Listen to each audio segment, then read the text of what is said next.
तो पहले हेडिंग को नोट कर लीजिए, एकक कोष्टिका या इकाई सेल का प्रकार। तो एकक कोष्टिका या इकाई सेल जो होते हैं वह निम्न प्रकार के होते हैं। यहाँ लिख लेंगे, एकक कोष्टिका या इकाई सेल निम्न प्रकार के होते हैं। इकाई सेल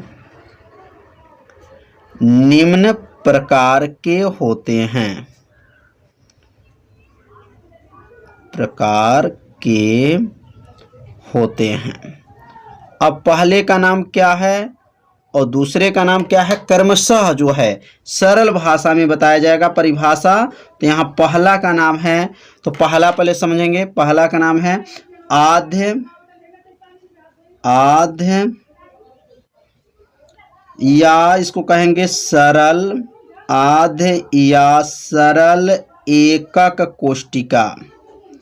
एकक कोष्टिका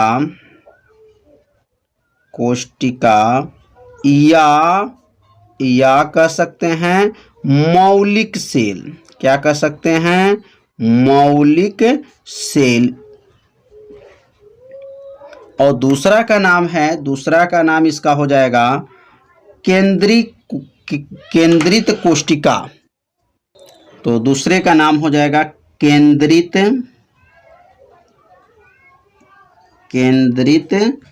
कोष्टिका।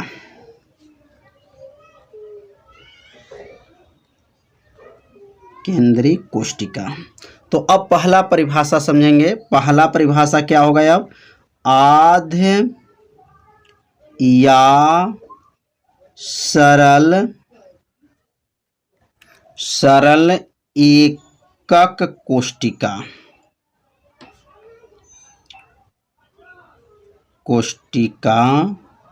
या मौलिक सेल। अब इसका परिभाषा को समझ लेते हैं कि आद्य या सरल एकक कोष्टिका या मौलिक सेल क्या होते हैं। बहुत सरल भाषा में बताया जाएगा। तो इसे सिंपल क्यूब यूनिट सेल या इसको कहा जाता है SCC कहा जाता है। तो इसका नाम जो है SCC भी कहते हैं। तो अब इसकी परिभाषा कितना आसान है, तो इसकी परिभाषा कहेंगे वह कोष्टिका। यहाँ परिभाषा लिख लीजिए, वह कोष्टिका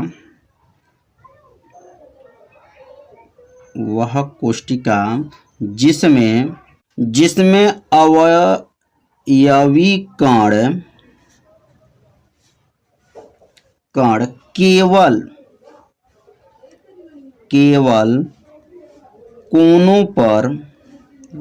केवल कोनों पर स्थित होते हैं। वह कोष्टिका जिसमें अवयवी कण केवल कोनों पर क्या होते हैं, स्थित होते हैं, उसे क्या कहते हैं, सरल एकक कोष्टिका कहते हैं। सरल एकक कोष्टिका कहते हैं। कितना आसान है। इसमें कुल जालक बिंदु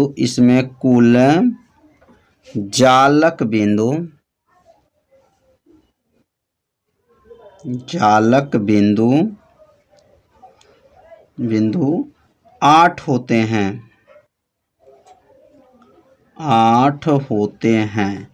इसे SCC सिंपल जो है क्यूब यूनिट सेल कहा जाता है। SCC कोष्टिका कहते हैं। इसमें अवयवी कणों की संख्या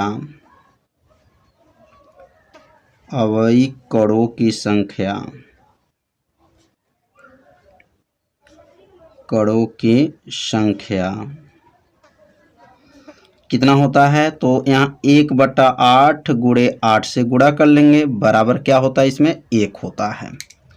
तो वह कोशिका जिसमें अवयवी कण जो है केवल कहाँ पर स्थित होते हैं, तो केवल जो है कोनों पर जो है स्थित होते हैं। अब यहाँ चित्र के माध्यम से समझ लेंगे। जैसे यहाँ पे जो बना है ये क्यूब है, मतलब घन इसको कहा जाता है। अब यहाँ घन में जो है जिसकी चारों भुजाएं क्या रहेंगी, यहाँ पर बराबर होंगी। घन में 6 फलक होते हैं। टोटल कितने फलक होते हैं, 6 फलक होते हैं। तो यहाँ जो है घन को बना लेंगे।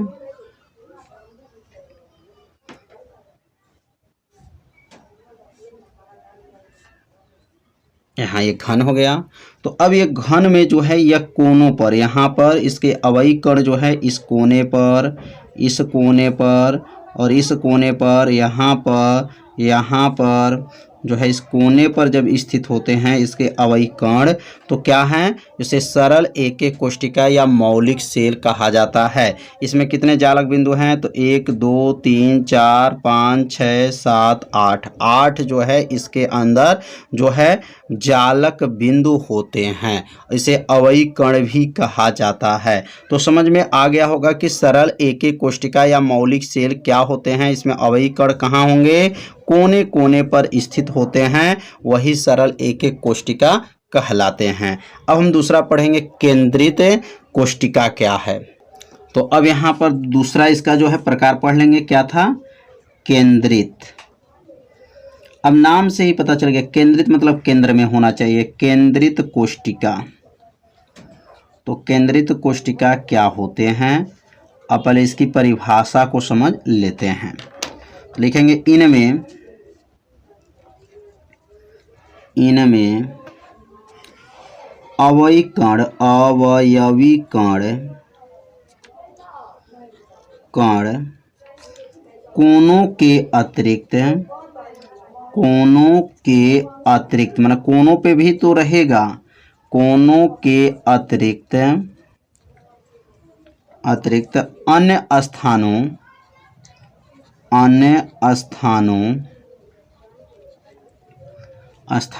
पर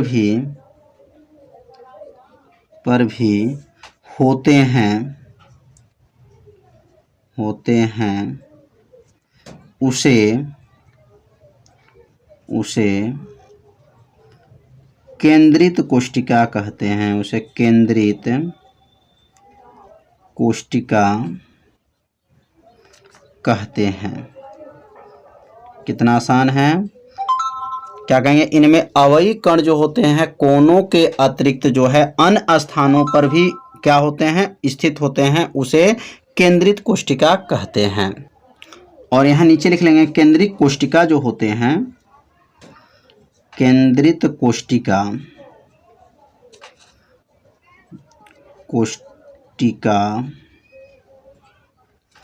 3 प्रकार के होते हैं, 3 प्रकार के होते हैं, 3 प्रकार के होते हैं। अब तीनों का नाम समझ लेंगे, तीनों का क्या क्या नाम है। तो पहला, दूसरा, तीसरा, यह तीनों जो है बहुत ही आईएमपी हैं। तीनों का जो है चित्र और जो है इसकी परिभाषा बहुत ही महत्वपूर्ण माना जाता है, क्योंकि हर साल के बोर्ड के परीक्षा में यह पूछा जाता है। तो क्या है, काय केंद्रित घनीय एकक कोशिका। पहला का नाम क्या है, काय केंद्रीय घनी एक कोशिका, इसको जो है BCC कहा जाता है। दूसरा का नाम है फलक केंद्रित घनीय एकक कोशिका, एक कोशिका, इसका जो है क्या कहते हैं, FCC कहते हैं। अगला हम लोग पढ़ेंगे अंतय केंद्रित घनीय एक कोशिका, एकक कोशिका जो है अब इसका जो है नाम क्या हो जाएगा, इसको कहते हैं ECC। सबका ये फुल फॉर्म बताया जाएगा। तो ये 3 प्रकार जो है, किसका प्रकार है, यह केंद्रित कोष्टिका 3 प्रकार के। पहला जो है काय केंद्रित घनी एकक कोष्टिका, फलक केंद्रित घनी एकक कोष्टिका, अंतः केंद्रित घनी एकक कोष्टिका जो है। तो यहाँ पर केंद्रित कोष्टिका जो है 3 प्रकार को बताया गया है। तो अब बारी बारी से तीनों के बारे में अध्ययन करेंगे। तो पहले से सबसे पहला जो है हेडिंग को नोट कर लेंगे। अब काय केंद्री घनी एकक कोष्टिका। अब काय केंद्री घनी एकक कोष्टिका कहिए, या इसका दूसरा नाम होता है अंतः केंद्री घनी एकक कोष्टिका कहा जाता है। इसे BCC भी कहा जाता है। अब इसकी परिभाषा क्या है, परिभाषा को जो है सरल भाषा में बताया जाएगा, जिससे आपको तुरंत परिभाषा क्या हो, याद हो जाए। तो यहाँ परिभाषा लिख सकते हैं कि वह कोष्टिका जिसमें अवयवी कण कोनों के अतिरिक्त एक घटक कण जो होता है वह केंद्र पर स्थित होता है, ऐसे एकक कोष्टिका को क्या कहा जाता है, अंतः केंद्री घनी एकक कोष्टिका कहा जाता है। तो परिभाषा को यहाँ लिख लेंगे। वह कोष्टिका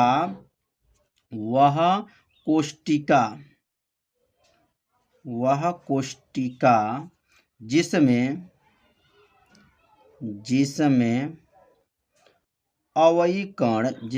अवयवी कण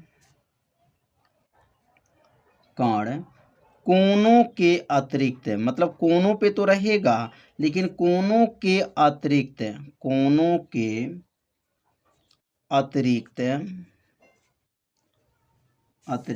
एक घटक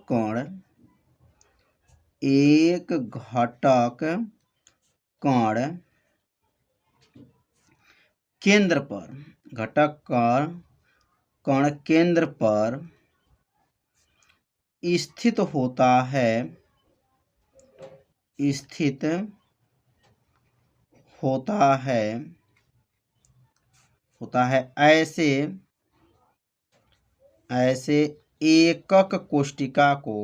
ऐसे एकक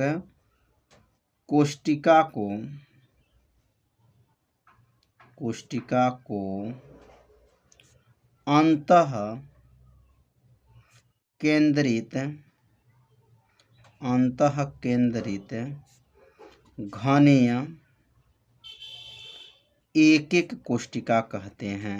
एकक कोष्टिका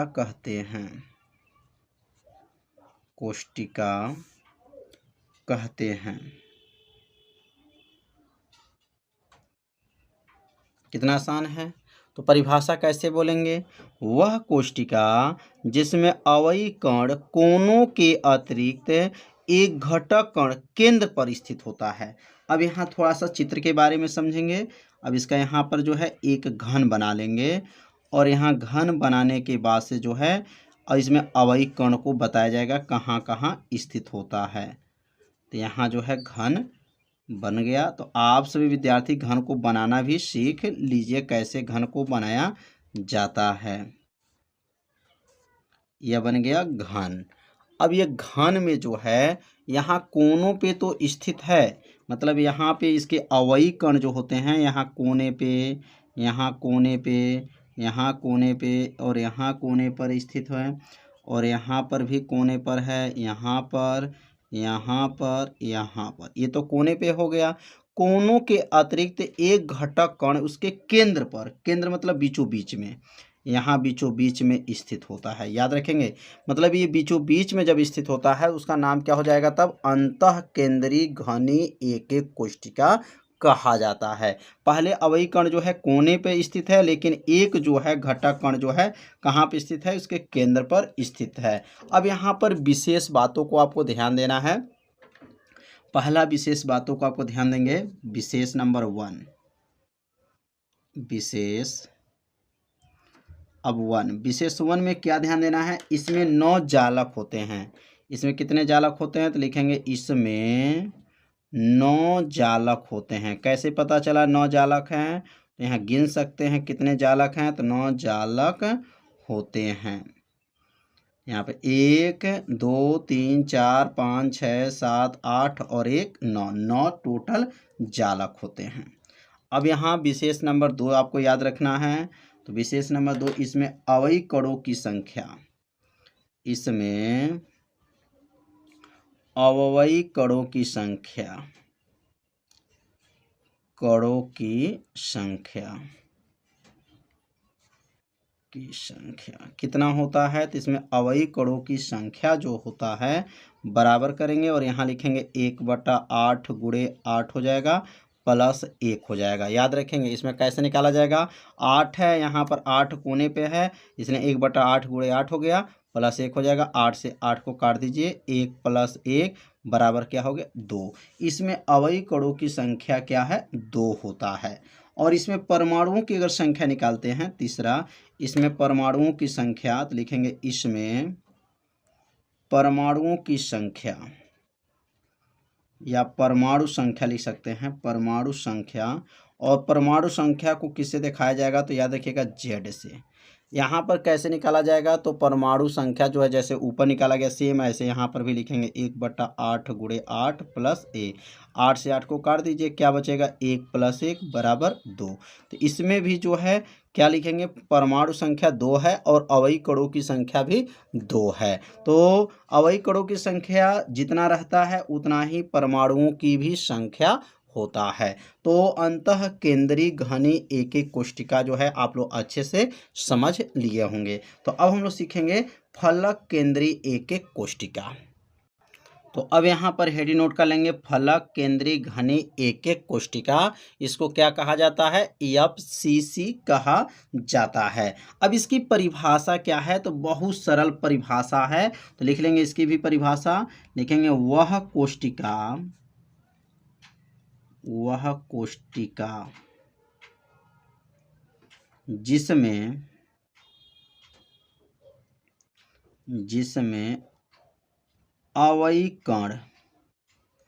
जिसमें अवयवी कण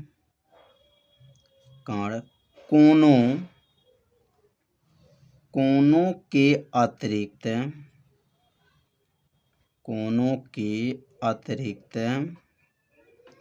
प्रत्येक फलक के केंद्र पर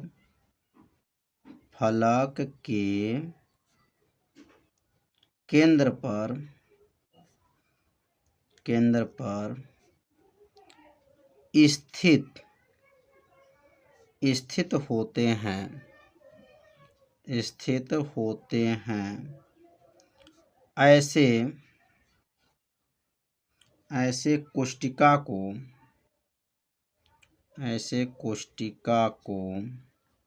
कोशिका को फलक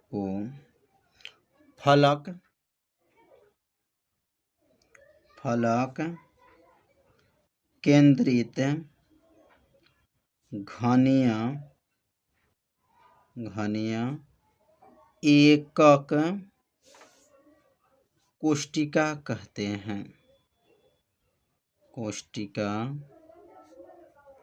कहते हैं। कितना आसान है।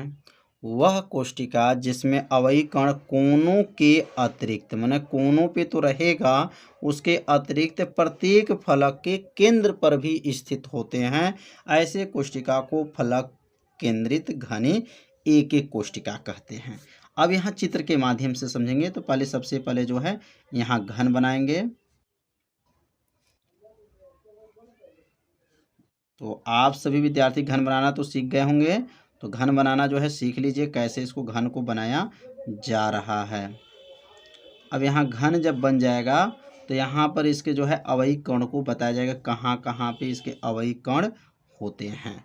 अब यह घन बनने के बाद से जो है इसके अवयवी कण जो है ध्यान देंगे कहाँ कहाँ स्थित होते हैं।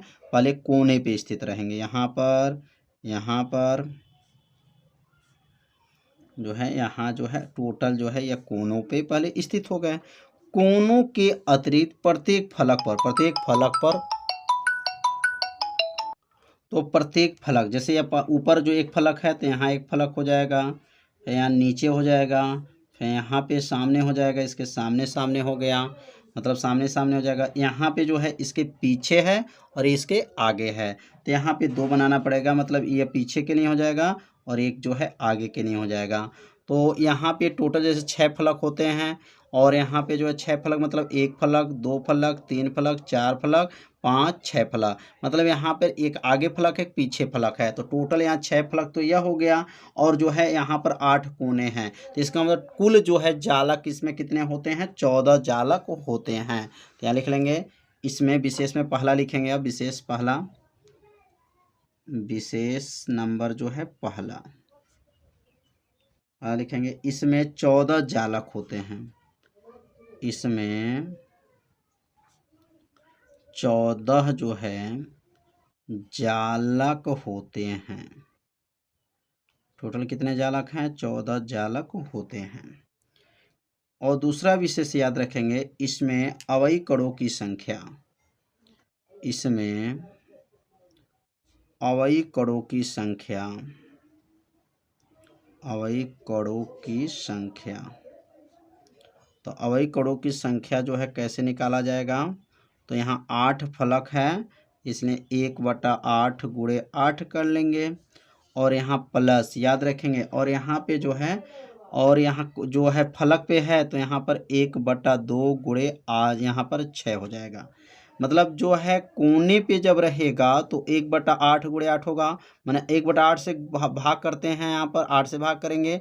और यह जो है फलक पे रहेगा तो 2 से भाग करते हैं।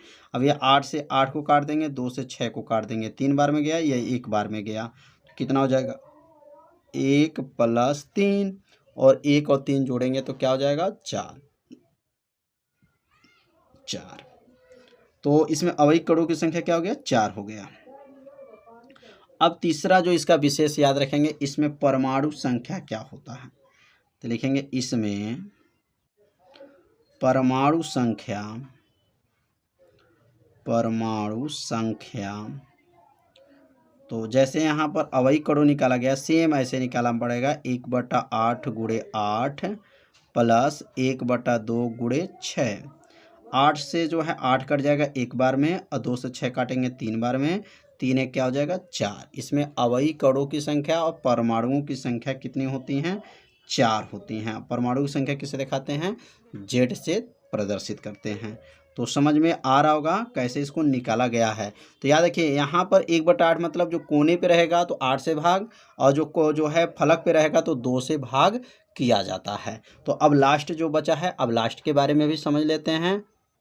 तो अब यहाँ हेडिंग नोट कर लेंगे, अंत्य केंद्रीय एक कोशिका, इसको क्या कहा जाता है? ECC कहा जाता है। तो अंत्य केंद्रीय एक कोशिका की परिभाषा क्या है? तो लिख लेंगे यहाँ पर, वह कोशिका, वह कोशिका जिसमें अवयवी कण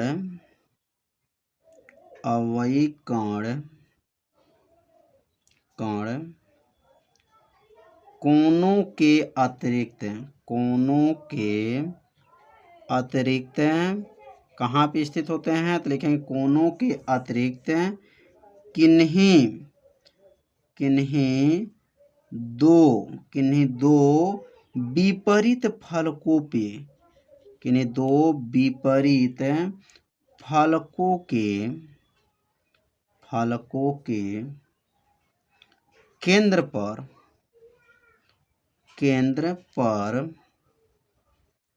स्थित होते हैं।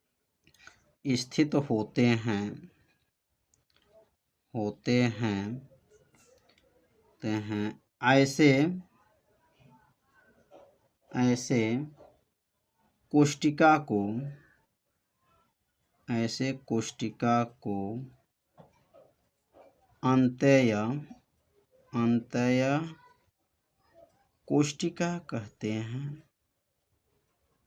कोशिका कहते हैं। कितना आसान है। क्या कहेंगे? वह कोशिका जिसमें अवयवी कण कोनों के अतिरिक्त किन्हीं दो विपरीत फलकों के केंद्र पर स्थित होते हैं, ऐसे कोशिका को अंत्य कोशिका कहा जाता है। अब यहाँ पे जो है इसका चित्र बना लेंगे। अब यहाँ चित्र के माध्यम से समझेंगे। तो सबसे पहले जो है यहाँ पर घन को बनाएंगे। घन को पहले बना लेंगे।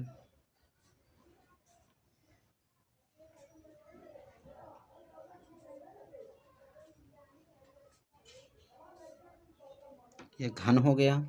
घन के पहले कोनों पे स्थित करेंगे। यहाँ अवयवी कण यहाँ पर है, यहाँ टोटल जो है 8 कोने हैं, 8 कोनों पे पहले जो है अवयवी कण हो जाएंगे।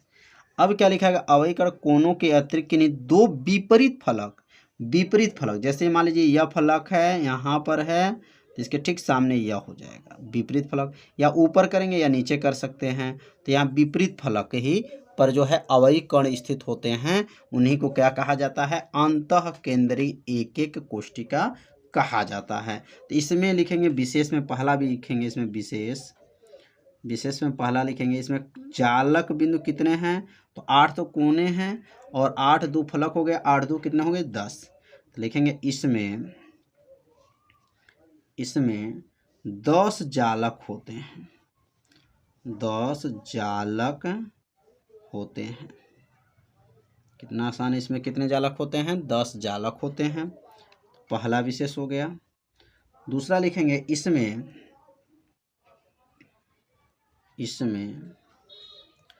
अवयवी कणों की संख्या, अवयवी कणों की संख्या। अब यहाँ अवयवी कणों की संख्या कैसे निकालेंगे, तो यहाँ लिखेंगे 1/8 × 8 और यहाँ प्लस 1/2 × 2। तो बताए हैं कोने पे जब रहेगा तो 8 से भाग देते हैं और फलक पे जब रहता है तो 2 से भाग करते हैं। तो अब 8 से 8 तो कट जाएगा, यहाँ से 8 से 8 कट गया, 2 से 2 कट जाएगा। कितने बार में गया, एक बार में क्या है 2। तो इसमें अवयवी कणों की संख्या कितना होता है, 2 होता है। तीसरा लिखेंगे इसमें परमाणुओं की संख्या, इसमें परमाणु की संख्या। तो परमाणु की संख्या और अवयवी कणों की संख्या सेम निकाला जाता है। 1/8 × 8 प्लस 1/2 × 2 कट जाएगा, 1 + 1 और 1 मिलकर के कितना हो जाएगा, 2 हो जाएगा।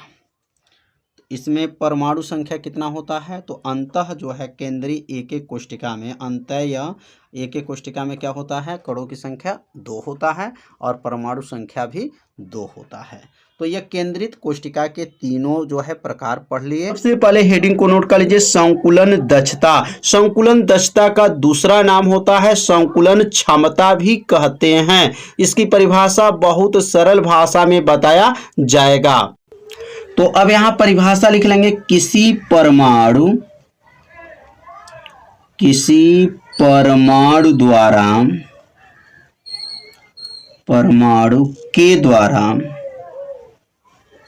के द्वारा घेरे गए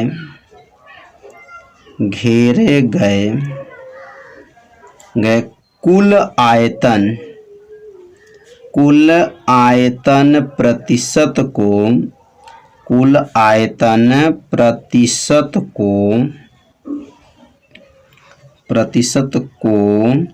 संकुलन क्षमता या दक्षता कहते हैं। संकुलन दक्षता कहते हैं। 2 लाइन की परिभाषा है, बहुत सरल भाषा है। किसी परमाणु द्वारा घेरे गए आयतन प्रतिशत, मतलब आयतन का जो है प्रतिशत जब निकाल लेंगे वही जो है क्या बन जाता है, संकुलन दक्षता कहा जाता है। अब यहाँ से इसकी परिभाषा जो बताया गया, अगर इस परिभाषा दूसरा परिभाषा भी बनाना चाहते हैं तो इसका जो है कैसे लिखेंगे, यहाँ पे इसका सूत्र लिख लेंगे। संकुलन जो है, संकुलन दक्षता का जो है सूत्र होता है बराबर हो जाएगा यहाँ पर, और लिखेंगे एक परमाणु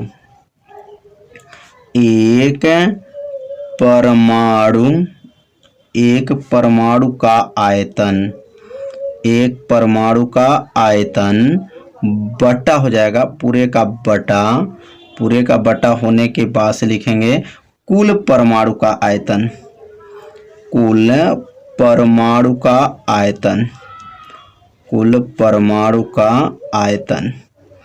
गुणे क्या हो जाएगा यहाँ पर, गुणे 100।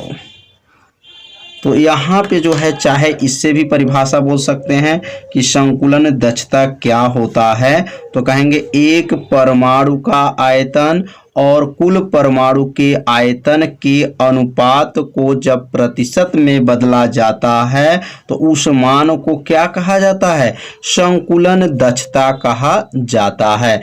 अब यह सूत्र आपको याद रखना है, क्योंकि इसी सूत्र के सहायता से आगे सरल फलक और अंतः घनी एक एक कोष्टिका का जो है संकुलन दक्षता की गणना किया जाएगा इसी फार्मूला से। तो संकुलन दक्षता का सूत्र क्या है, एक परमाणु का आयतन बटा कुल परमाणु का आयतन गुणे क्या है, 100 होता है। अब अगला जो हेडिंग जब बनेगा उसका है सरल एक एक कोष्टिका, SCC इसको बोला जाता है। अब उसमें संकुलन दक्षता क्या होता है निकाला जाएगा। तो पहले इस परिभाषा को और सूत्र को जो है आप सभी विद्यार्थी अपने कॉपी में क्या कीजिए, नोट कर लीजिए और इसे 2 बार पढ़िए, परिभाषा आपको क्या होगा, याद हो जाएगा। तो अब अगला हेडिंग नोट कर लेंगे। तो अब अगला हेडिंग है सरल एक एक कोष्टिका की संकुलन दक्षता। अब यहाँ पे सरल एक एक कोष्टिका की संकुलन दक्षता कैसे निकाला जाएगा, बहुत सरल भाषा में बताया जाएगा। तो यहाँ पर इसके जो अवयवी कण होते हैं वो कहाँ पे होते हैं, कोनों पर स्थित होते हैं। तो आप ऐसा वृत्त खींचिएगा जो दोनों वृत्त क्या हो जाएंगे, यहाँ पर स्पर्श करेंगे। यहाँ से यहाँ तक की दूरी क्या मान लेते हैं, r है, और यहाँ से यहाँ तक की भी दूरी क्या है, r है। क्योंकि त्रिज्या है, थोड़ा सा ये वृत्त जो है बड़ा बन गया है, लेकिन आप सभी विद्यार्थी आप लोग ऐसे खांचेंगे कि दोनों वृत्त जो है गोला है वह जो है क्या हो, एकदम एक समान दिखाई दे। तो यहाँ पर यह बिना प्रकार का खांचा गया है, तो आप सभी विद्यार्थी प्रकार से खांचिएगा। केंद्र यहाँ मान लीजिएगा और केंद्र यहाँ मान करके खांचिएगा और दोनों वृत्त क्या होंगे, स्पर्श करके जाएंगे। दोनों की त्रिज्या जो है यहाँ से r है और यहाँ से भी त्रिज्या r मान लिया गया है। अब यहाँ पे जो है संकुलन दक्षता की क्या करना है, गणना करना है। तो यहाँ पर सबसे पहले लिखेंगे कि माना गोले की त्रिज्या क्या है, r है, और कोष्टिका का जो कोर मतलब भुजा उसको बोला जाता है वो a है। तो लिख लेंगे यहाँ पर माना गोले की त्रिज्या, माना क्या लिखेंगे, गोले की, या गोले का लिख सकते हैं त्रिज्या क्या है, तो गोले की त्रिज्या क्या है, r है, तथा लिखेंगे तथा कोष्टिका के कोण लिख देंगे यहाँ पर, तथा कोष्टिका का कोण क्या है, कोर, ध्यान देंगे कोर माने भुजा, एक कोण होता है एक कोर होता है, कोर माने भुजा होता है, कोण a है। तो अब यहाँ a है तो लिख लेंगे, तो यहाँ a किसके बराबर हो जाएगा, तो a बराबर मतलब यहाँ से यहाँ तक टोटल दूरी a है, और a में क्या क्या है, तो a में r प्लस r है, तो यहाँ लिखेंगे r प्लस r, तो a बराबर क्या बनेगा, यह हो गया 2r हो जाएगा। मतलब यहाँ से यहाँ तक को भुजा बोलेंगे और भुजा की लंबाई कितने के बराबर है, तो r और r मिलेगा तो क्या होगा, 2r हो जाएगा। और सरल एक एक कोष्टिका में जो है परमाणुओं की संख्या Z बराबर क्या होता है, 1 होता है। आप सभी विद्यार्थी पढ़े होंगे, इसको बताया गया है पिछले वीडियो में। सरल एक एक घनी कोष्टिका में जो है परमाणुओं की संख्या क्या होता है, 1 होता है। अब यहाँ पे लिखेंगे संकुलन दक्षता। अब यहाँ इसका सूत्र लिख लेंगे, संकुलन जो है दक्षता कहिए या संकुलन जो है क्षमता कहिए, तो संकुलन दक्षता का सूत्र होता है, बराबर कर लेंगे, बराबर करके Z, क्योंकि परमाणुओं की संख्या पहले लिखते हैं।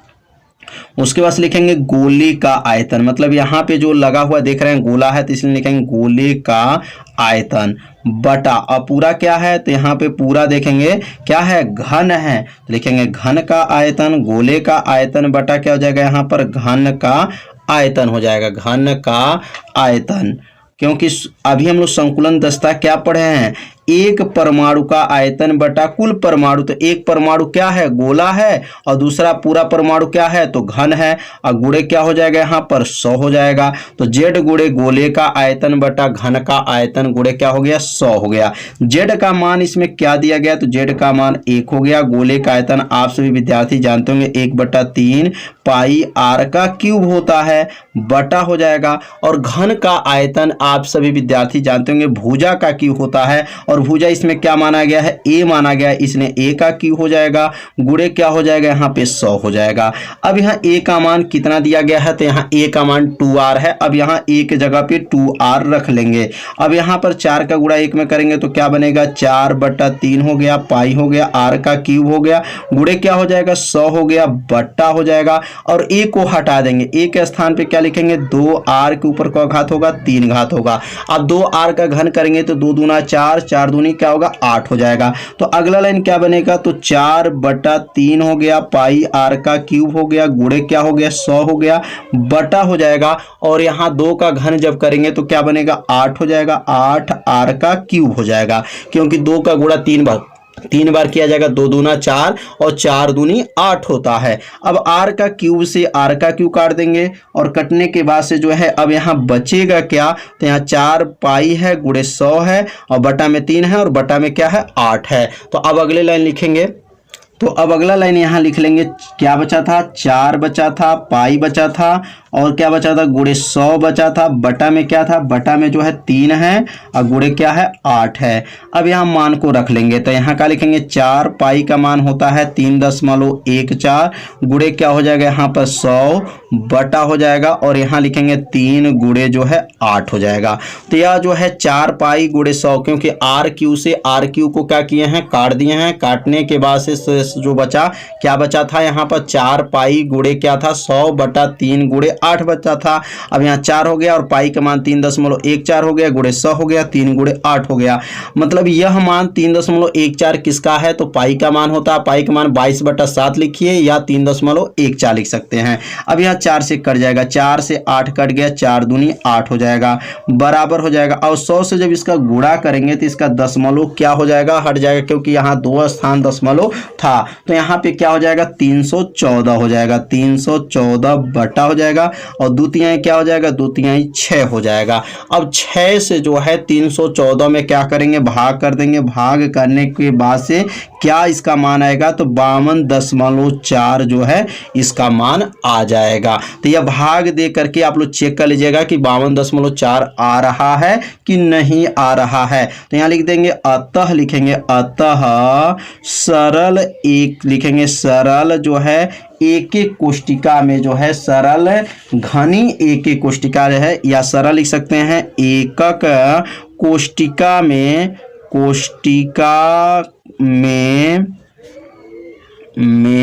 संकुलन दक्षता कितना होता है, तो संकुलन जो दक्षता होता है वह कितने % होते हैं, 52.4% होता है। तो समझ में आ गया होगा कि सरल एकक कोष्टिका के अंदर जो है दक्षता कितना है, 52.4 हैं। तो फलक केंद्रीय घनी एक एक कोष्टिका का संकुलन दक्षता कैसे गणना करेंगे, तो सबसे पहले जो यहाँ बनाया गया है यह वर्ग की आकृति है और यहाँ पे जो खींचा गया है यह विकर्ण है। अब यह विकर्ण किसके बराबर है, पहले इसकी गणना करेंगे। गणना करने के बाद से तब जाकर के संकुलन दक्षता की गणना करेंगे। तो लिख लेंगे यहाँ पर माना गोले की त्रिज्या r है, मतलब इस गोले की त्रिज्या भी r है और इस गोले की भी त्रिज्या r है और इस गोले की भी त्रिज्या क्या है, r है। तो यहाँ पर लिख लेंगे गोले की त्रिज्या क्या है, r है। वर्ग का विकर्ण, अब वर्ग का विकर्ण किसके बराबर होगा, तो यहाँ से लेकर के यहाँ तक दूरी r है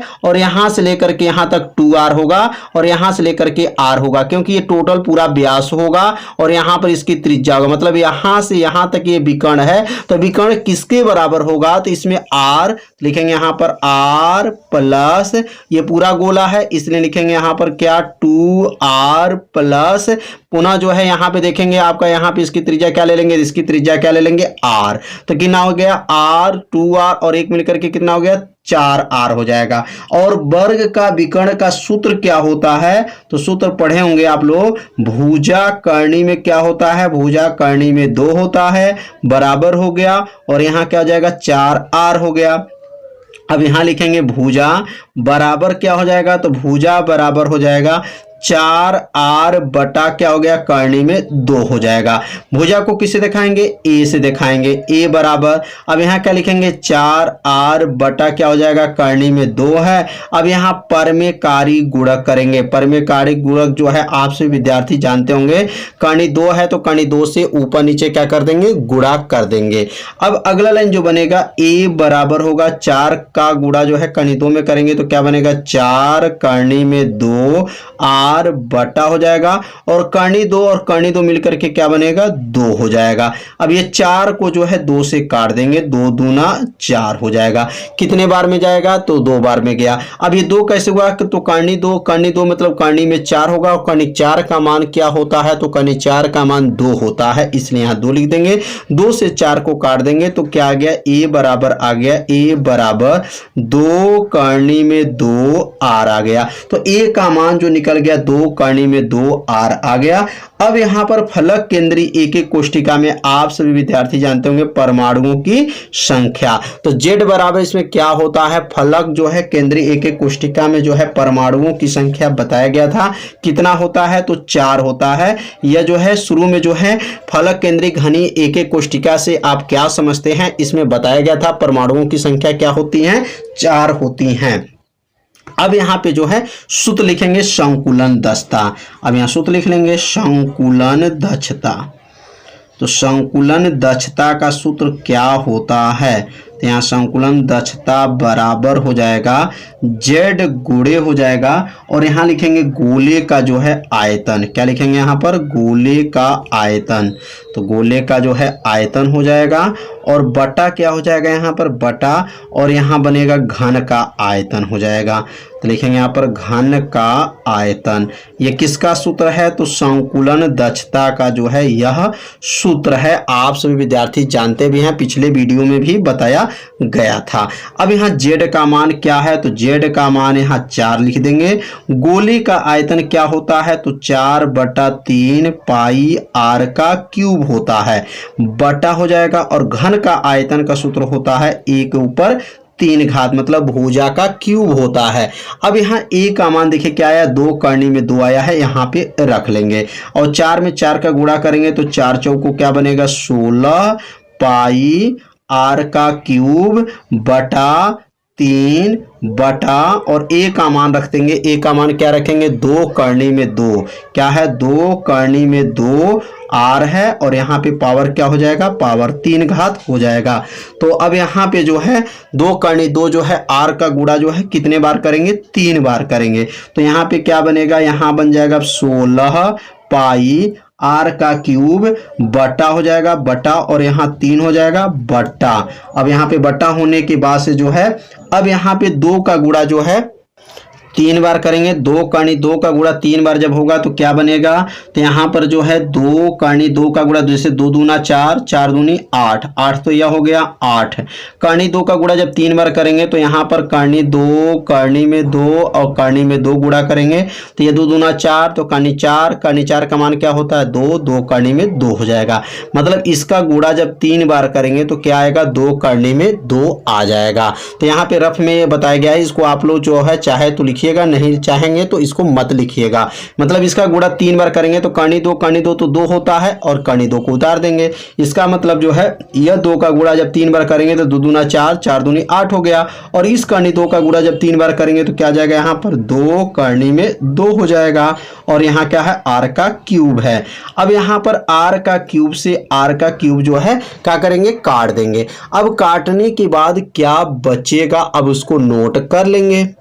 तो ऊपर क्या बचा था, तो ऊपर 16 था, और क्या था, पाई था, बटा में था, और नीचे 3 गुणे 8, और क्या था यहाँ पर 2 करनी में 2 था।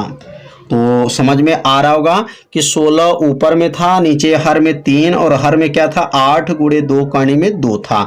अब यह 8 में 2 का गुणा करेंगे तो 8 दूनी क्या हो जाएगा, 16 हो जाएगा, और 16 से 16 को क्या करेंगे, काट देंगे। तो यहाँ लिखेंगे 16 पाई बटा हो जाएगा 3 गुणे 16 करनी में 2 हो जाएगा।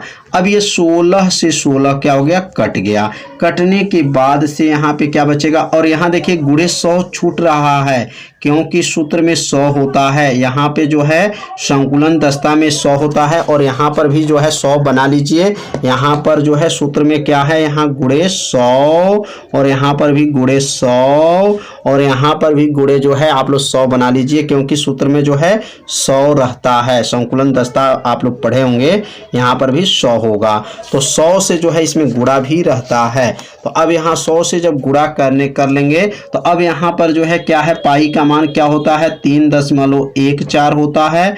गुणे क्या हो जाएगा, यहाँ पर 100 हो जाएगा बटा नीचे क्या है 3 है और करनी में यहाँ पे 2, करनी 2 का मान तो आप सभी विद्यार्थी जानते होंगे 1.41 होता है। ये किसका मान है, तो करनी 2 का मान है। और यह 3.14 किसका मान है, तो पाई का है। 16 से 16 कट गया है, पाई बचा है, पाई का मान 3.14 हो गया है। अब यहाँ 100 से जब अंदर गुणा कर लेंगे तो दशमलव जो है इसका क्या होगा, हट जाएगा, 314 हो जाएगा बटा हो जाएगा। और यहाँ पे जो है 3 का गुणा 1.41 में करेंगे तो 4.23 हो जाएगा। अब यहाँ पे दशमलव कितने स्थान पर है, तो यहाँ दशमलव जो है 2 स्थान पर है, तो 2 स्थान पे है तो कितना से गुणा कर दें, 100 से अगर गुणा कर देते हैं तो ये दशमलव क्या हो जाएगा, हट जाएगा। अब यहाँ पे जो है बराबर कर लेंगे और ये 100 से जब गुणा करेंगे तो पहले 314 था, अब यहाँ 2 जीरो बढ़ जाएगा बटा हो जाएगा 400 क्या होगा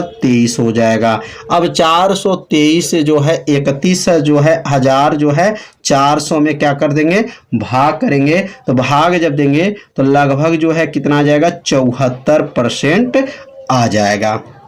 तो फलक जो है घनी एक एक कोष्टिका में जो है 10 संकुलन दस्ता कितना होता है, तो 74% होता है। तो इसको सॉल्व कैसे किया गया, एक एक लाइन को जो है आपको बताया गया। यदि आपको ये लाइन आपको अच्छे से समझ में नहीं आया होगा तो वीडियो को एक बार और देखिएगा जिससे आपको अच्छे से समझ में आ जाएगा। और यहाँ लिख लेंगे अतः और यहाँ लिखेंगे फलक, क्या लिखेंगे यहाँ पर, फलक केंद्रीय घनी कोष्टिका, फलक केंद्रित घनीय एक कोष्टिका, घनीय एकक कोष्टिका, एकक कोष्टिका, कोष्टिका इसको क्या कहते हैं, एफसीसी भी कहा जाता है। एफसीसी का जो है संकुलन दक्षता, संकुलन दक्षता,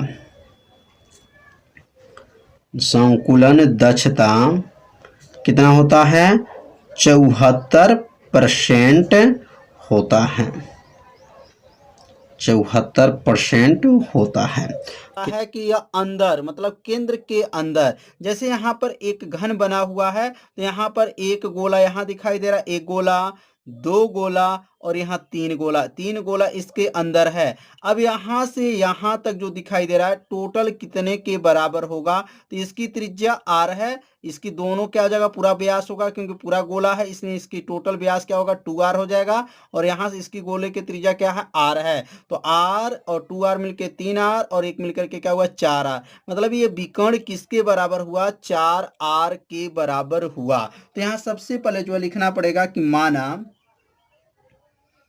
माना गोले की त्रिज्या, गोले की त्रिज्या, गोले की त्रिज्या क्या है, r है, माना गोले की त्रिज्या r है। अब ये आकृति जो बना हुआ कौन सा आकृति है, तो घन है, तो इसलिए लिखेंगे यहाँ पे घन का विकर्ण, घन का विकर्ण। अब घन का विकर्ण कितने के बराबर करेंगे, तो यहाँ पर r है तो r होगा और ऊपर क्या है 2r है प्लस r है, r 2r r, ये टोटल विकर्ण किसके बराबर हुआ, तो r 2r प्लस r के बराबर हुआ। घन का विकर्ण का सूत्र क्या होता है, तो आप सभी विद्यार्थी जानते होंगे घन का विकर्ण एक करनी में 3 होता है और r 2r और r मिलेगा तो क्या बनेगा 4r हो जाएगा। तो a बराबर क्या हो जाएगा, तो a बराबर 4r बटा जो है करनी में क्या होगा 3 होगा। तो a का मान जो निकल गया 4r बटा जो है करनी में 3 जो है इसका मान निकल चुका है। अब यहाँ पे जो है आगे हम लोग लिखेंगे और यहाँ पर जेड का मान क्या होता है, इसमें परमाणुओं की संख्या का मान क्या होता है। तो अंतः केंद्रीय घनी कोष्ठ जो है जालक में जेड का मान होता है, बताया जा चुका है, जेड बराबर होता है 2। जेड का नाम क्या है, परमाणुओं की संख्या, तो इसमें जेड का मान जो है 2 होता है। अब यहाँ सूत्र लिख लेंगे, संकुलन दक्षता कहिए या संकुलन क्षमता कहिए। तो यहाँ लिखेंगे संकुलन दक्षता या क्षमता लिख सकते हैं। दक्षता का सूत्र क्या होता है, तो आप सभी विद्यार्थी जानते होंगे, जेड गुणे क्या होता है, गोले का आयतन, गोले का आयतन बटा क्या होगा, घन का आयतन, बटा क्या हो जाएगा, बटा घन का आयतन। यह पिछले वीडियो में भी बताया गया था यह सूत्र, और इसमें भी बताया जा रहा है, तो इसलिए सूत्र को आप लोग याद कर लीजिए। क्या सूत्र होता है, जेड गुणे गोले का आयतन बटा घन का आयतन गुणे क्या होता है, 100 होता है। अब यहाँ मान रखेंगे, तो जेड का मान क्या है, तो जेड का मान 2 है। गोले का आयतन क्या होता है, तो 4/3 पाई आर का क्यूब होता है, पूरे का बटा हो गया। घन का आयतन का सूत्र क्या होता है, ए के ऊपर का घात होगा 3 घात हो जाएगा, गुणे क्या हो जाएगा, 100 हो जाएगा। मतलब ए का नाम क्या है, घन का आयतन मतलब भुजा का क्यूब होता है, क्या होता है, भुजा का क्यूब होता है। बराबर कर लेंगे, 4 में 2 का गुणा करेंगे तो 4 दूनी 8 पाई आर का क्यूब बटा क्या होगा 3, गुणे क्या है 100। अब बटा में अब ए का मान को रख लेंगे, तो ए का मान कितना है, तो ए का मान ऊपर देख सकते हैं 4r बटा करनी में 3 है, तो ए के स्थान पे क्या लिखेंगे, 4r बटा करनी में 3, 4r बटा करनी में 3 के ऊपर का घात हो जाएगा 3 घात हो जाएगा। तो यह मान जो है किसका रखा गया है, तो ए का मान रखा गया है। अब 4 का गुणा जो है 3 बार करेंगे, और कर्ण 3 का गुणा जब 3 बार करेंगे तो क्या आएगा यहाँ पर, तो यहाँ पे आ जाएगा 8 पाई आर का क्यूब पूरे का बटा हो जाएगा, और यहाँ बटा में क्या है 3 है तो 3 लिख लेंगे, गुणे और 4 4 चौको 16, 16 चौको 64, 64 क्या हो जाएगा यहाँ पर आर का क्यूब हो जाएगा, बटा में यहाँ पर कर्णी 3 का गुणा 3 बार करेंगे तो कर्णी 3 मिलकर के 3 होता है, पुनः 3 कर्णी में 3 हो जाएगा, क्या होगा 3 कर्णी में 3 हो जाएगा। इसका गुणा जब 3 बार करेंगे तो क्या आएगा 3 कर्णी में 3 आ जाएगा, और गुणे क्या हो गया यहाँ पर 100 हो गया। तो 4 का जो है 4 चौको 16, 16 चौको 64, यहाँ 64 लिखेंगे, ध्यान दीजिएगा 64 होगा, क्या होगा 64, 16 चौको 64, 4 चौको 16, 16 चौको 64 हो जाएगा। अब यहाँ पे जो है क्या कटेगा, अब आर का क्यूब से आर का क्यूब को क्या करेंगे, काट देंगे, और ये 3 कर्णी 3 कैसे है, कर्णी 3 का गुणा जब 3 बार करेंगे तो यहाँ लिख देंगे कर्णी 3 और कर्णी में 3, तो 3 त्रिकी 9, कर्णी 9, कर्णी 9 का मान क्या होता है, तो 3 कर्णी में 3 हो जाएगा। तो यहाँ पे जो है आप चाहे तो इसको गुणा करके मान निकालेंगे, कर्णी 3 का गुणा 3 बार किया गया तो 3 कर्णी में 3 आया हुआ है। अब यहाँ पे जो है किसको काट देंगे, यहाँ आर क्यू से आर का क्यूब को काट दीजिए, आर क्यू से आर क्यू कट गया, और यहाँ से जो है 3 से 3 को काट दीजिए। अब ये कर्णी 3 जो है ऊपर चला जाएगा, किसके पास जाएगा, तो 8 पाई कर्णी में 3 गुणे 100 बटा और नीचे क्या आ जाएगा 64, नीचे क्या बचेगा 64 बचेगा, और यहाँ पे 3 से 3 तो कट ही गया है। अब यहाँ 64 को 8 से काट देंगे, 8 अठाई 64, 8 बार में यह कट गया। अब बचेगा क्या, तो बचेगा क्या यहाँ पर, तो बचेगा यहाँ पर कर्णी में 3 गुणे क्या बचेगा यहाँ पर 100 बचेगा। तो अब यहाँ पे जो है पाई है, तो पाई का पहले मान रख लेंगे, पाई का मान तो आप लोग जानते हैं 3.14 होता है, और कर्णी 3 का भी मान होता है 1.73 होता है, आप लोग पढ़े होंगे। यह पाई का मान 3.14 हो गया, कर्णी 3 का मान 1.73 हो गया, गुणे क्या हो जाएगा यहाँ पर, गुणे 100 हो गया, पूरे का बटा हो जाएगा, और नीचे क्या हो जाएगा 8 हो जाएगा। तो अब यहाँ पर जो है 100 से जो है गुणा कर लेंगे, 100 से अंदर गुणा होगा तो इसका दशमलव क्या हो जाएगा, हट जाएगा, क्योंकि 2 स्थान दशमलव है तो इसका दशमलव हट जाएगा, और इसका गुणा कर लेंगे, गुणा करने पर कितना आएगा। तो ऊपर जो बताया गया नियम आप लोग को अच्छे से समझ में आ रहा होगा। मान भरना जो है आप लोग अच्छे से सीख लीजिए कौन कहाँ पे क्या मान रखा गया है। यहाँ पे जो बटा दिखाई दे रहा है थोड़ा सा एक बार देख लीजिए, ये बटा 3 है, तो यहाँ यह मान इसके पास पहुँचा दिया गया। यह मान जो है मतलब यह मान जो है बटा में भी है, बटा में भी था, इसलिए यहाँ पे 3 गुणे 64 लिखा गया है। तो यहाँ मत जो है ध्यान दीजिए क्या किया गया है। तो एक एक लाइन को जो है अच्छे से समझिए, जहाँ नहीं समझ में आ रहा वहाँ तुरंत कमेंट जरूर कीजिए। अब 100 से जब गुणा करेंगे तो इसका दशमलव क्या हो जाएगा, हट जाएगा। तो अब यहाँ लिख लेंगे, बराबर कर लेंगे, और क्या था 3.14 था, और एक अब 100 या 73 हो जाएगा, क्योंकि 100 से दशमलव को हटा देंगे। बटा में क्या हो जाएगा, बटा में 8 हो जाएगा। अब इसका जब इसमें गुणा कर लेंगे तो इसका जब गुणा करेंगे तो गुणा करने पाएगा 543.22 आ जाएगा, बटा क्या हो जाएगा 8 हो जाएगा। 8 से जब इसमें भाग कर देंगे तो 8 से जब भाग करेंगे तो आएगा 67 दशमलव जो है, तो 67 दशमलव जो है 9 आ जाएगा। लगभग इसको लिख सकते हैं 68% जो है आ गया। तो अंतः केंद्रीय एक एक कोष्टिका का संकुलन दस्ता कितना होता है, 68% होता है। तो यहाँ लिख देंगे अतः अंतः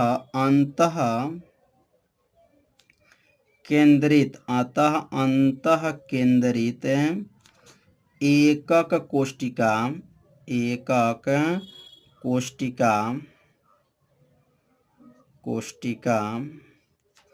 का संकुलन दक्षता जो होता है वह कितना होता है, 68% होता है, 68% होता है। कितना आसान है। क्या लिखेंगे, अंतः केंद्रीय एकक कोष्टिका का संकुलन दस्ता 68% होता है। तो उम्मीद करते हैं आप लोग को अच्छे से समझ में आ गया होगा। अगर यहाँ विशेष में आपको याद करना है तो यहाँ विशेष लिख लीजिए, विशेष। और विशेष में क्या आपको याद रखना है, अगर सरल घनी देखा जाए, सरल घनी को जो है कोष्टिका में, तो यहाँ पहले लिख लेंगे कोष्टिका, यहाँ लिखाएगा कोष्टिका, विशेष आप लोग याद रख लीजिएगा। और यहाँ संकुलन दक्षता, और यहाँ लिख लेंगे ए कामा आर में संबंध, ए कामा आर में क्या है, संबंध। और यहाँ लिख देंगे जेड बराबर जो है जेड है। अब अगर यहाँ कोष्टिका में पहला कोष्टिका अगर देखा जाए तो सरल घनी कोष्टिका अगर देखते हैं तो सरल घनी कोष्टिका भी पढ़ाया गया है, इसका निगमन भी किया गया है। सरल घनी में तो संकुलन दस्ता कितना होता है, तो 52.4% होता है, यह भी सिद्ध किया गया है। और ए बराबर क्या लिया गया था उसमें, तो 2a लिया गया था। और जेड बराबर परमाणुओं की संख्या क्या होता है, 1 होता है। आप सभी विद्यार्थी जानते होंगे, इसका निगमन भी करके बताया गया था। अब अंतः केंद्रित, तो अंतः जो है केंद्रित में जो है कोष्टिका में कितना होता है संकुलन दस्ता, तो आज ही गणना किया गया है कितना परसेंट होता है, तो 68% होता है। और ए किसके बराबर होता है, तो ए बराबर 4, आर बटा करनी में क्या होता है, 3 होता है। इसमें परमाणुओं की संख्या क्या होता है, 2 होता है। तो अंतः केंद्रित जो है घनी कोष्टिका में जो है संकुलन दस्ता 68%, और ये ए के स्थान पे क्या रखा जाता है, 4, आर बटा करनी में 3, और जेड बराबर क्या होता है, 2 होता है। अगला जो हम लोग पढ़े हैं फलक पढ़े हैं, यह भी कल बताया गया था, फलक केंद्रित कोष्टिका। तो फलक केंद्रित कोष्टिका में अगर संकुलन दस्ता देखा जाए तो कितना परसेंट होता है, तो यह 74% होता है। और ए किसके बराबर था, तो ए बराबर जो है 2 करनी में 2, आर के बराबर था। और इसमें जेड का मान क्या होता है, 4 होता है। तो यह जो है विशेष मान में आपको याद रखेंगे, क्योंकि यह बहुविकल्पी में कई बार पूछा जा चुका है कि सरल घनी में संकुलन दस्ता कितना होता है, तो 52.4 होता है। और अंतः केंद्रित में 68 होता है, और फलक केंद्रित में 74% होता है। और इसमें ध्यान देंगे ए किसके बराबर होता है, तो 2r, ए बराबर 4 आर बटा करनी में 3, और ए बराबर 2 करनी में 2 आर होता है। सरल घनी में परमाणुओं की संख्या क्या होता है? तो 1 होता है, और अंतः केंद्रित में परमाणुओं की संख्या 2 होता है, और फलक केंद्रित में परमाणुओं की संख्या 4 होता है। तो यह जो है विशेष में आप लोग याद रखिएगा, क्योंकि यह बहुत ही महत्वपूर्ण बताया गया है, क्योंकि यह बहुविकल्पी में और कंपटीशन में ये बहुत बार पूछा जा चुका है। समीकमिति जो होते हैं वो टोटल 4 प्रकार के होते हैं। अब चारों का नाम क्या है? तो पहला का नाम है साटकी दोष होता है, दूसरा का नाम है रिक्तिका दोष होता है, तीसरा नाम है फ्रैंकल दोष होता है, और चौथा जो होता है अंतराकाशी दोष होता है।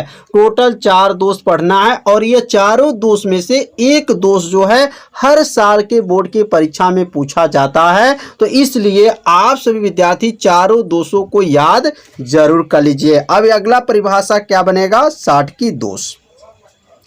अब साटकी दोष होता क्या है? साटकी दोष का मतलब क्या होता है? तो ऐसा दोष जिसमें किसी ठोस से धन आयन और ऋण आयन बराबर मात्रा में गायब हो जाती हैं, ऐसे दोष को साटकी दोष कहा जाता है। मतलब ऐसा दोष होता है जिसमें ठोस से धन आयन और ऋण आयन दोनों बराबर मात्रा में क्या हो जाएं? गायब हो जाते हैं। ऐसी दोष को क्या कहा जाता है? साटकी दोष कहा जाता है। अब यहाँ देख सकते हैं ये क्या है? प्लस है, प्लस के बाद से माइनस है, प्लस है, माइनस है, प्लस है, माइनस है। अब यहाँ माइनस, ध्यान दीजिए यहाँ पे क्या है? माइनस है, तो यहाँ पर देखिए प्लस क्या हो गया? गायब हो गया। यहाँ माइनस प्लस माइनस प्लस है, यहाँ देखेंगे प्लस है, यहाँ क्या है? देखिए माइनस होना चाहिए, तो यहाँ माइनस वाला क्या हो गया है? गायब हो गया है। मतलब यहाँ से प्लस गायब और यहाँ से माइनस गायब अगर हो जाए तो ऐसे दोष को क्या कहा जाता है? साटकी दोष कहा जाता है। तो आप सभी विद्यार्थी इसको बनाना सीख लीजिए। देखिए प्लस के बाद से minus, plus minus, plus minus, फिर यहाँ पे प्लस है तो क्या बनेगा? यहाँ पर माइनस हो जाएगा, और यहाँ माइनस है तो यहाँ पे प्लस होगा, फिर माइनस प्लस माइनस प्लस है, फिर यहाँ पे माइनस था तो क्या बनेगा? यहाँ पे प्लस होगा, और यहाँ पे माइनस, मतलब यहाँ का माइनस और यहाँ का प्लस जो है क्या हो गया? गायब हो गया।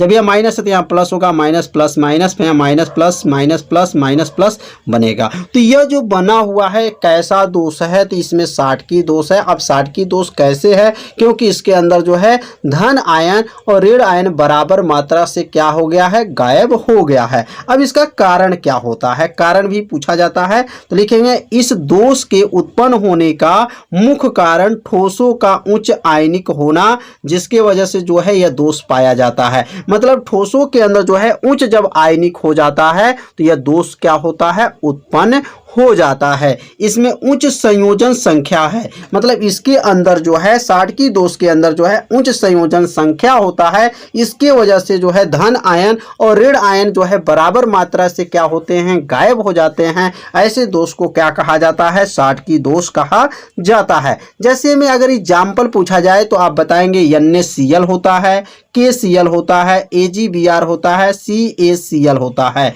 ये सब क्या है? साटकी दोष के जो है उदाहरण है। तो आप सभी विद्यार्थी इस उदाहरण को और परिभाषा को अपने कॉपी में जरूर नोट कीजिए। इसे 2 बार आप लोग पढ़ेंगे तो परिभाषा आपको क्या होगा? याद हो जाएगा। अब हम लोग पढ़ेंगे रिक्तिका दोष। अब रिक्तिका दोष क्या होता है? रिक्तिका नाम से ही आप बता सकते हैं, मतलब रिक्त स्थान। रिक्त स्थान का मतलब वहां पे खाली स्थान। तो कहेंगे ऐसा दोष जिसमें ठोस के अवयवी कण अपने निश्चित स्थान से क्या हो जाएं? गायब हो जाते हैं। ऐसे दोष को रिक्तिका दोष कहा जाता है। तो यहाँ पे देख सकते हैं, यहाँ पर एक जो ठोस है तो इसका स्थान पे देख सकते हैं अवयवी कण जो है वह निश्चित स्थान से यहाँ गायब हो गया है, यहाँ पे गायब हो गया है, यहाँ गायब और यहाँ गायब हो गया है। ऐसे दोष को क्या कहा जाएगा? रिक्तिका दोष कहा जाता है। इसका मतलब हो गया कि ऐसे दोष होते हैं जो ठोस के जो अवयवी कण होते हैं अपना निश्चित स्थान से क्या हो जाए? गायब हो जाते हैं। ऐसे दोष को रिक्तिका दोष कहा जाता है। परिभाषा को आप सभी विद्यार्थी शॉर्ट स्क्रीन ले लीजिए या अपने कॉपी में इसको नोट जरूर कर लीजिए।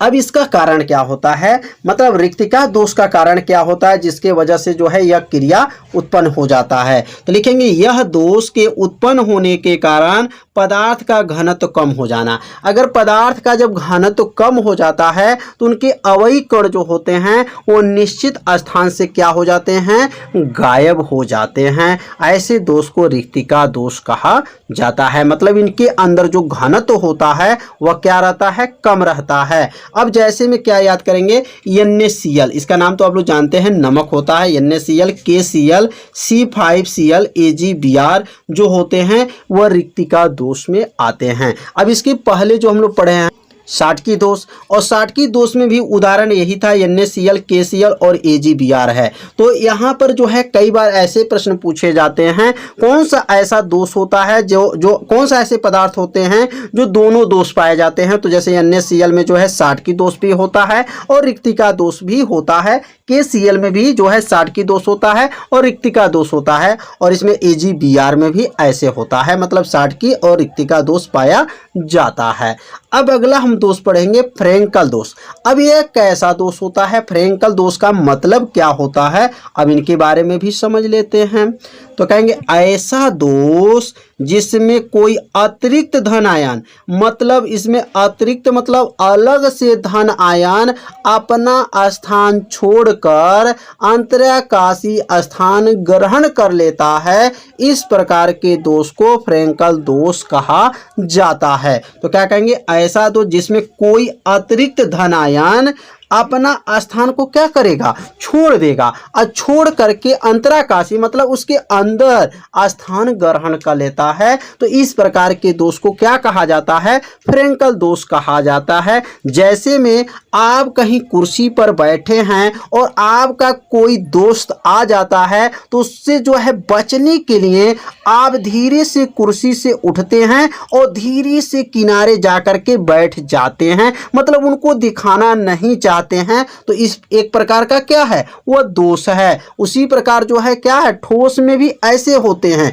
अपना स्थान को छोड़ेंगे और छोड़ करके कहीं जाके कोने में लुका जाएंगे, ऐसे दोष को क्या कहेंगे, फ्रेंकल दोष कहा जाता है। तो जैसे यहाँ पे क्या लिखा है, ऐसा दोष जिसमें कोई अतिरिक्त धन आयन, जैसे यहाँ पे plus minus plus minus plus minus बना है, ऐसे minus plus minus minus plus बना है। तो देखिए यहाँ प्लस है तो यहाँ माइनस रहेगा, माइनस है तो प्लस रहेगा, प्लस है तो माइनस रहेगा, यहाँ माइनस है तो यहाँ प्लस। देखिए यह वाला प्लस जो कुर्सी पर बैठा था आदमी, इसको कुर्सी पर बैठा आदमी समझिए या अपना दोस्त समझिए, जो अपना चोरी से उठ करके, देखिए यहां से उठ करके और चुपके से धीरे से वो बीच में जाकर के बैठ गया है। मतलब आपसे जो आपके सामने वह नहीं बैठना चाहता है, तो ऐसे दोष को क्या कहा जाएगा, फ्रेंकल दोष कहा जाता है। मतलब वह जो है समूह में रहेगा लेकिन अपना स्थान छोड़ करके कहीं अंदर अंतराकाशी स्थान ग्रहण कर लेता है,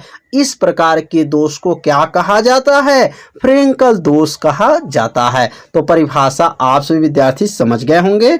अब इसका कारण क्या होता है, तो कारण भी समझ लेते हैं। तो इस दोष में उत्पन्न होने का मुख्य कारण घनत्व का परिवर्तित न होना, मतलब इसमें घनत्व परिवर्तित नहीं होता है, इसके वजह से यह जो है दोष उत्पन्न होता है। और इसका एग्जाम्पल क्या होता है, तो ZnS होता है, Ag जो है Cl होता है, AgBr होता है, इसके उदाहरण होते हैं। तो समझ में आ गया होगा कि फ्रेंकल दोष क्या होते हैं। तो जो कुर्सी पर आपका दोस्त बैठा है वह उदाहरण जो है अलग है, लेकिन ये ठोस के कण की बात यहाँ पे कहा जा रहा है। ठोस के कण भी जैसे मनुष्य जो है गलती करता है, उसी प्रकार ठोस भी गलती करता है। तो जो दोष पाया गया है वह ठोस के अंदर भी पाया गया है और मनुष्य के अंदर भी दोष पाया गया है। अब लास्ट हम लोग पढ़ेंगे अंतराकाशी दोष। अब अंतराकाशी दोष क्या होता है, ऐसा दोष जिसमें कुछ कण, ध्यान दीजिएगा, कुछ कण अपने निश्चित स्थान से उठकर एक अंतराकाशी स्थान में ग्रहण कर लेता है, ऐसे दोष को अंतराकाशी दोष कहा जाता है। मतलब इसमें प्लस भी जो है और माइनस भी, यहाँ देख सकते हैं plus minus plus minus plus minus जो बना हुआ है, जब प्लस है तो यहाँ माइनस रहेगा, माइनस है तो यहाँ प्लस रहेगा, प्लस है तो यहाँ माइनस रहेगा, ऐसे क्रमशः पहले बना लेंगे। अब यहाँ देखिए माइनस है तो यहाँ प्लस होना चाहिए, तो यहाँ का प्लस उठ करके चुप्पे से और बीच में जाकर के देखिए बैठ गया है, मतलब ये चोरी कर रहा है। ध्यान दीजिए, यहाँ का धन उठा और अंदर चुप्पे से आकर के बैठ गया। यहाँ देखिए प्लस है तो यहाँ माइनस रहेगा, यहाँ का माइनस जो है यहाँ पर आ गया, यहाँ पे लुका गया, यहाँ पर अपना स्थान ग्रहण किया, मतलब इनके अंदर दोष पाया गया, अपना स्थान छोड़ करके वो जो है चुप्पे से अंदर जाके बैठ गया। तो इस प्रकार के दोष को क्या कहा जाएगा? अंतराकाशी, मतलब धन आयन भी जा सकता है और ऋण आयन भी जा सकता है अंदर, तो इस प्रकार के दोष को अंतराकाशी दोष कहा जाता है। अब इसके कारण क्या होते हैं? तो इसका मुख्य कारण जो होता है घनत्व तो बढ़ जाना। नीचे चाहे तो लिख सकते हैं कि इस दोष का मुख्य कारण जो होता है पदार्थ का जो है घनत्व तो अगर बढ़ जाता है तो इस प्रकार के दोष जो है अंतराकाशी दोष में आता है। तो जो है आप सभी विद्यार्थी परिभाषा को जो है अपनी कॉपी में जरूर नोट कर लीजिएगा, क्योंकि ये परिभाषा सरल भाषा में बताया जा रहा है, जिससे आपको तुरंत जो है परिभाषा आपको क्या हो, याद हो जाए। 2 बार पढ़ेंगे परिभाषा आपको क्या होगा, याद हो जाए। के प्रकार तो और असमीकमिति जो होते हैं, दोष जो होते हैं वह निम्न प्रकार के होते हैं। अब निम्न में पहला क्या होता है? धातु अधिकय दोष होता है, धातु न्यूनता दोष होता है, धातु अशुद्धि दोष होता है। तो ये 3 प्रकार के दोष जो है आज हम लोग को पढ़ना है, क्रमशः एक एक का बताया जाएगा और आप सभी विद्यार्थी से अपने कॉपी में जरूर नोट करते चलिएगा, जिससे आपका एक नोट्स भी बनता रहेगा। तो अब पहला हेडिंग डालेंगे धातु अधिकय दोष। अब धातु अधिकय दोष किसे कहते हैं? बहुत आसान परिभाषा है, ऋणात्मक रिक्तिका के कारण। ध्यान देंगे, रिक्तिका क्या होता है? जो खाली स्थान जो है छूटा रहता है। तो ऋणात्मक रिक्तिका के कारण उत्पन्न दोष को धातु का अधिकय दोष कहते हैं। मतलब ये रिक्तिका जो होगा किसके द्वारा होगा? तो ऋणात्मक रिक्तिका के कारण उत्पन्न दोष होता है।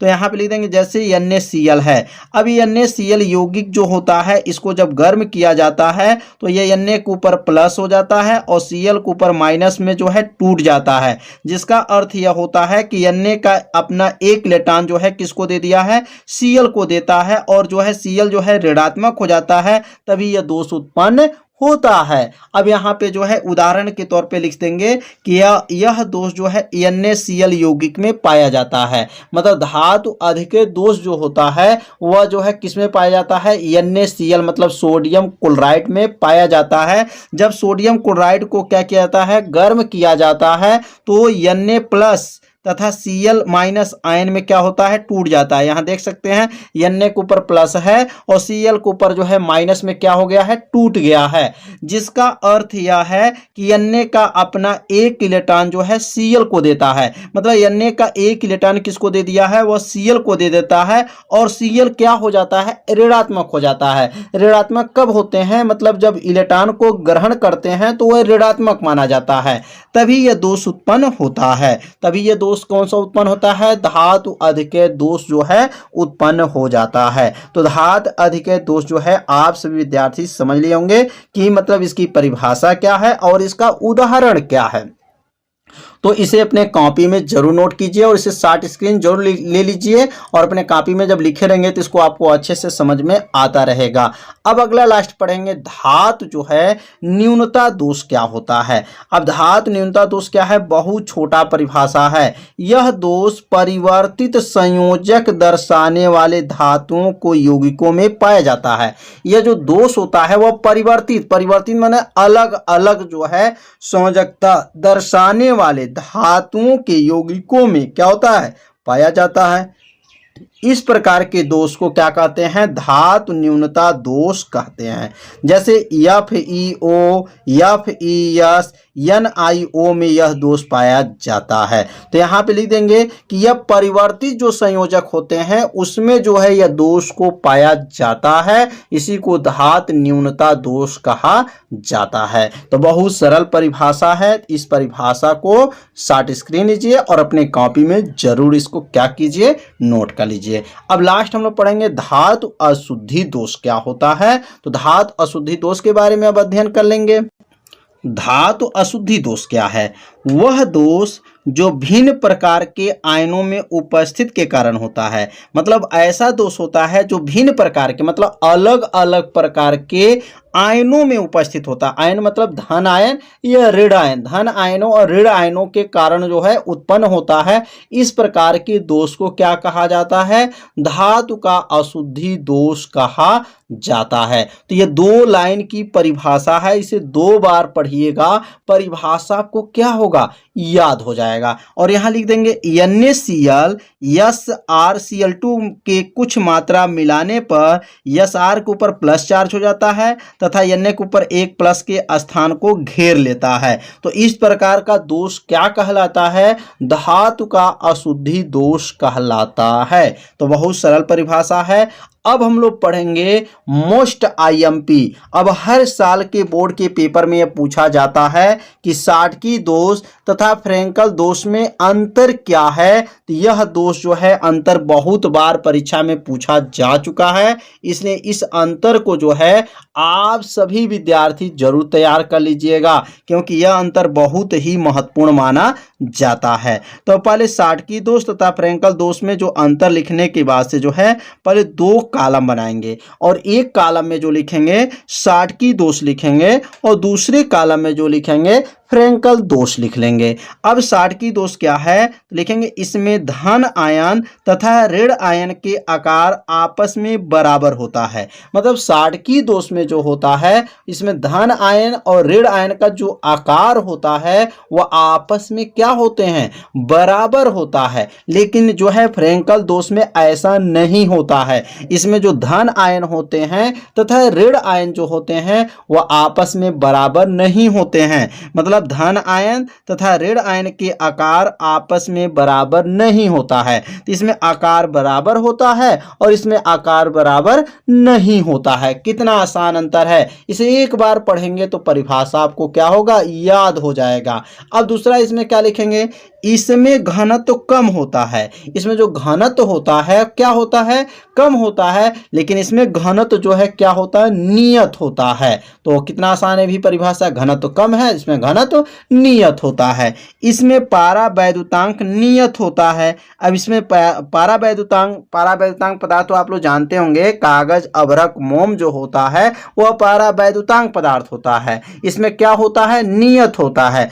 इसमें क्या लिखेंगे? इसमें पारावैद्युतांक क्या होता है? कम होता है। इसमें पारावैद्युतांक का मान क्या होगा? कम होगा, लेकिन इसमें पारावैद्युतांक का मान क्या रहेगा? नियत होता है। कितना आसान है। अगला लिखेंगे यह दोष उच्च, ध्यान देंगे, यह दोष उच्च समन्वयन संख्या वाले क्रिस्टलों में पाया जाता है। उच्च जो समन्वयन संख्या वाले क्रिस्टलों में पाया जाएगा, और यह उच्च के जगह पे सिर्फ क्या लिखेंगे? निम्न, बस अंतर हो गया। यह दोष निम्न समन्वयन संख्या वाले क्रिस्टलों में पाया जाता है। उच्च, यहाँ उच्च बोलेंगे, उच्च के जगह पे क्या कर देंगे? निम्न हो जाएगा, अंतर हो गया। 3 अंतर, यहाँ टोटल 4 अंतर है और 4 अंतर जो है एकदम सरल भाषा में बताया गया है। बस इसे आप 2 बार पढ़ लें तो आपको यह अंतर क्या होगा? याद हो जाएगा। बस इसमें क्या बताया गया? इसमें आपस में आकार जो है बराबर है, इसमें बराबर नहीं है। इसमें घनत्व कम है, इसमें घनत्व नियत है। इसमें पारावैद्युतांक नियत है तो इसमें पारावैद्युतांक कम है। इसमें उच्च समन्वयन संख्या का क्रिस्टल में पाया जाएगा और इसमें क्या होगा? निम्न समन्वयन संख्या वाले क्रिस्टल में पाया जाता है। तो ये चारों अंतर को जो है आप सभी विद्यार्थी अपने कॉपी में से जरूर नोट कर लीजिएगा, क्योंकि यह अंतर कई सालों के बोर्ड के एग्जाम में पूछा जा चुका है और पूछा जाएगा। तो आज का ये पढ़ाई कैसा लगा आप सभी विद्यार्थी जरूर कमेंट कीजिएगा, वीडियो को लाइक कर दीजिएगा और वीडियो को ज्यादा से ज्यादा अपने सभी दोस्तों के पास शेयर जरूर कर दीजिए। आप सभी का सहयोग से मेरे चैनल पे जो है 50,000 सब्सक्राइबर चाहिए, तो इस समय जो है 43,000 सब्सक्राइबर हो गए हैं। तो आप चाहेंगे तो मेरे चैनल पे जो है 50,000 सब्सक्राइबर हो जाएंगे। तो थोड़ा सा वीडियो को लाइक कीजिए और जो है ज़्यादा से ज़्यादा अपने सभी विद्यार्थियों के पास इसको क्या कर दीजिए? शेयर कर दीजिए। तो आज का वीडियो इतना ही रहेगा, मिलते हैं अब अगले भाग में। तब तक के लिए सभी विद्यार्थियों को नमस्कार।